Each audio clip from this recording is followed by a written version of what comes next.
I'm coming to you from beautiful Vũng Tàu, Saigon's Coney Island. And we are out here like the warriors. Warriors, come out to play.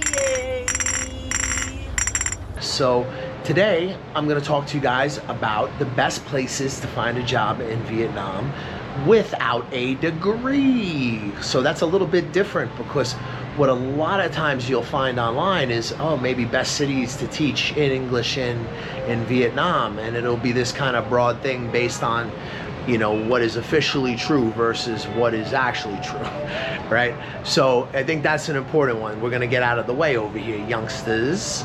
So for me, I'm gonna make it a top 5, and I'm gonna put it in the order of the best place that you can get a job in Vietnam without a degree. So we're gonna do top 5, even though this list could be far longer, guys, because there's a lot of places in the provinces where there's a lot of jobs as well. Okay, but first, we're gonna start off with Saigon. Saigon is unquestionably the best place you can come to in Vietnam if you don't have documents. It's the most pro-West, it's the most flexible, it's the most friendly to foreigners. The people there generally like foreigners. They're outward thinking, they're interested in what's going on in the West, and they're very, very keen to do business, and they're very, very, very good at getting around certain roadblocks, and you without your degree is a roadblock, right? So being in Saigon is going to increase your chances of finding a job without a degree by a lot. Now, public schools, training centers are all good options to check around. You're not going to get into international schools, but you definitely could get into fake private schools. And fake private schools are like, you know, they claim to be international schools, but they're not. Like this type of thing, right? And there's a lot of that out here. So there are positions in places like that, kindergartens, stuff like that. So if you're trying to teach English without a degree, I would definitely say Saigon, being the biggest market in the country for ESL and the financial and economic capital of the country, would be a good starting point for you. What's up, guys? I'm in Mysore, India. I'm chilling with this cow here. If this cow were to give me mad cow disease, I would want to have health insurance. And if you're going to live as an expat, you're going to want to have health insurance too. He's either biting me or licking me. He's licking me. Aw, hello. It's so cute. See, if I get sick from touching this cow, I want to have health insurance, right? So Safety Wing is a good health insurance for people like me who travel around the world and live in interesting places. I'm covered. If I get sick in India, at least I got health insurance. Safety Wing is designed for people who move around and who travel, so it's the perfect health insurance for people who live our kind of lifestyle. All right, so number 2 is Hanoi. Now, the North is a much more dangerous game if you don't have a degree, but you definitely can still find jobs. You need to be much more careful who you work for. There are employers out there that can still get you your work permit even if you don't have a degree, but you need to approach with caution because the business culture in the North is very different than the South. Now, that being said, Hanoi is an enormous city, and there are lots of people who have connections within government, who are involved in the education industry. So them being able to facilitate and get you your paperwork certainly is possible, and that is the second largest market for teaching in the country. It logically is number 2 on my list. But I do warn you in advance that doing any kind of business, and that includes being employed up in the North, can be very different than in the South, and you need to be very careful who you work for. You need to make sure that everybody understands each other and that they're good-natured people and that they're not going to try to get you, because there's a lot of really crazy horror stories that come out of people working in the North. Now, Hanoi is a bit better because it's an enormous population center and there is tourism and whatnot, but it is still very much the North, and the mindset around employment and this type of thing, and foreigners in general, is very different than in the South. So Hanoi can be an okay option. I would caution someone who's unfamiliar with business culture or with the country to maybe not try Hanoi as their first destination. Maybe come to Saigon first, familiarize yourself with the culture and the country, and then consider possibly going up to Hanoi once you understand a little bit better how the country works. All right, so number 3 is going to be the Saigon Metro. So now we're not just talking about Saigon, right? Saigon, of course, is number 1. We're talking about all the cities that are satellite to Saigon. Bien Hoa, Dong Nai, Bahia, Mỹ Tho, Ben Tre, all these cities that are near to Ho Chi Minh City but are distinctively not Ho Chi Minh City. Guys, there is a lot of jobs in some of these little provincial areas that are near to Saigon that you may never have heard of. Binh Dung province, there's always jobs out there. And I have a friend of mine who, he was a client and, you know, continued to be a friend for a long time. He moved out to Bien Hoa, and that is the Agent Orange capital of Vietnam. During the war, that's where all the Agent Orange was stored, at that airfield. And you know, I actually have an old video on a female client. We got a job out there. We went to visit her and just to walk around. And it actually is a lovely town. If you didn't know that dark history, then you would almost think, wow, what a charming little city, you know. And my homeboy who ended up out there, he loves it. So I'm, you know, even with the concerns about Agent Orange, he still really likes it out there. He says he earns a very high salary and the cost of living's next to nothing. And that's true in like Ben Tre, that's true in any of these nearby cities to Saigon. The cost of living is going to be like 30-40% cheaper than Saigon, but there's not going to be a lot of Western services. There's not going to be much in the ways of nightlife in these places. You'll have to come into Saigon if you want to have those type of services, or you know, you're going to be in a very local environment, but it is worth mentioning because there are so many jobs that it really deserves its own category. And if you really are down on your luck and you just need to be somewhere for a while that's cheap and, like, you know, figure out your stuff, I mean, it's not the worst to be stuck in a small provincial city near to Saigon, because you're still dealing with the southern culture. The people are still more or less friendly and pro-foreigner, and you know, things are very flexible in the provinces. Provinces can be a bit like little kingdoms, so your employer may know the local authorities very, very well, and you may just want to be very sure that you're comfortable with who you're working for before you do. Similar to the north. In the south, again, you can rely that the people are generally good-natured and relaxed, and business culture tends to be a lot more streamlined. Don't take for granted that things still can go wrong and there still can be bad actors, okay? So just be careful. So I'm on number 4 now, guys, and that's gonna be one that you guys may not have heard of. Now that is Hai Phong City. That is also in the north. So I would say this is a place where you definitely can find jobs. There is not a lot of foreigners. I've only been to Hai Phong briefly. I was on my way to Cat Ba Island, and I had a Grab driver pick me up at Hai Phong Airport, and then he dropped me in the middle of nowhere in some industrial area years ago. And luckily I spoke some Vietnamese, so I was able to get some people who were like just, you know, at their house to help me get a Seom, which is a motorbike driver who eventually got me to the ferry to Cat Ba. But that was my only experience in Hai Phong. But I do know for a fact that there is jobs out there, guys. There is a lot of jobs. It's an industrial city, it's got money, it's not really that popular on the tourist trail, so there's definitely gonna be opportunities. It's one of the bigger cities in Vietnam, and there is dough out there. Now, that being said, it is the north, so that's another thing I'm gonna bring up again. I'm gonna keep beating the dead horse over here. Be careful in the north.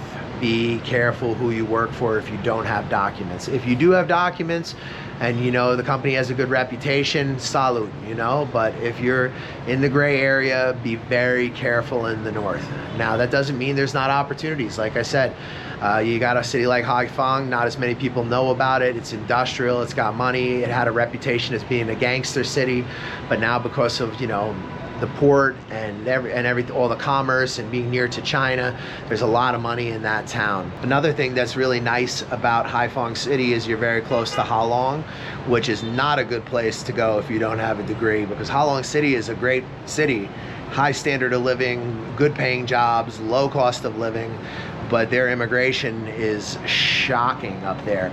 During the pandemic, I had a client that was living up there, and the cops literally showed up at his hotel, made him come down to the station and wait there for hours while they checked him out. Now, fair enough, it was COVID, but you didn't have things like that really happening in Saigon or in Vung Tau, you know?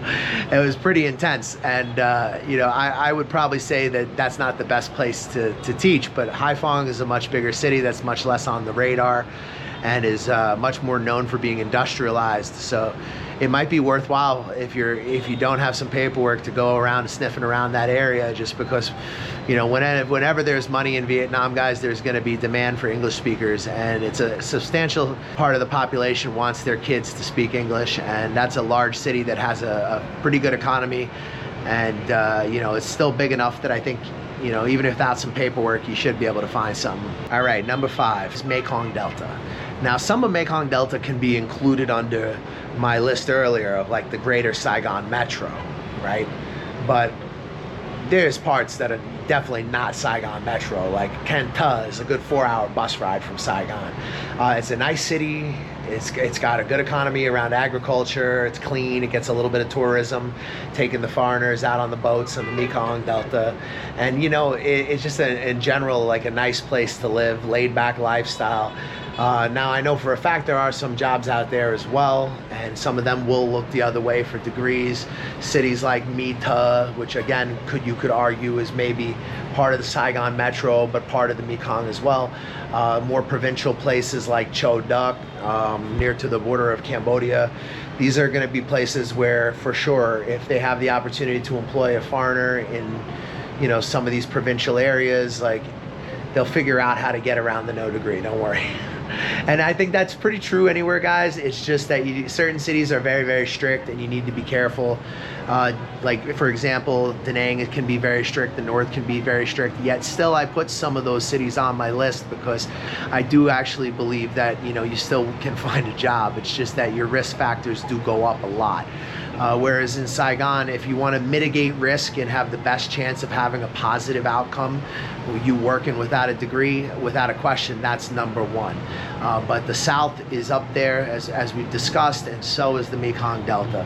Can Tha City, small provincial cities out in there, Cà Mau, these places, occasionally you will see jobs that pop up, and there definitely will be some flexibility. Now, if you're trying to apply to a big corporate company, like a big operation, you're gonna need documents. But if you're looking for, like, you know, Rainbow Daycare or Joe, you know, freaking Australia, you know, Business International, like some, you know, which of course would be like a fake international school, right? Like, there's real ones here too, though, but you're not getting a job in them. So so, you know, these places, guys, it's a big industry. There's a lot of jobs out there, and the way it plays out with the work permit, or with whether they get you business visa or they try to keep you running on tourist visa, this is all stuff that needs to be negotiated. And that's one of the reasons why a lot of people like working with us, is we can tell you what you should realistically expect and what are fair offers and what are not fair offers, and just make sure you get looked after.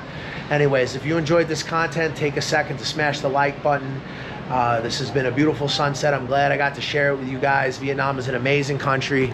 If you're thinking about coming out here, there's a lot of places on earth that are far worse.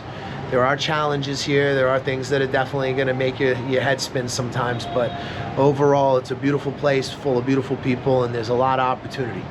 And again, it's what you make from it. You can come out here and become a junkie and throw your life away, or you could come out here, start a business, get married. You know, there's just so many different directions it can go. And Vietnam's been good to me, so I want it to be good to you. I don't want to see anybody get got or taken advantage of. Sucker-free travel. We're bringing you the wisdom and the knowledge at Reborn Abroad. And if you guys are thinking about coming to Southeast Asia, and you know, just reach us. We've got the network you need. We can make sure nobody takes advantage of you, and make sure you have the best opportunity at finding employment. So I like doing these videos, guys, because I had no degree, and I remember how hard it was to get some straight, honest talk about the topic, so I wanted to cover it for you guys. And as Cambodia and Thailand become more and more saturated, I think, you know, Vietnam is really a great spot to come and teach. You don't have that police state insanity of China. You still have that laid back kind of easygoing lifestyle. But it is developing very quickly, and it is becoming more strict than it was before the pandemic. There's no question. Don't play games with visas out here. You know, you need to work for Vietnamese people that'll look after you and that they know what they're doing. And that is really the key to being successful here, guys. I have not been successful in Vietnam because I'm a super smart guy. I've been successful because of local relationships I've cultivated and I have built, okay? So bear that in mind. If you enjoyed the video, take a second to smash the like button, subscribe, share. It means a lot to us. And once again, thank you for taking in this sunset with us. Brush your teeth.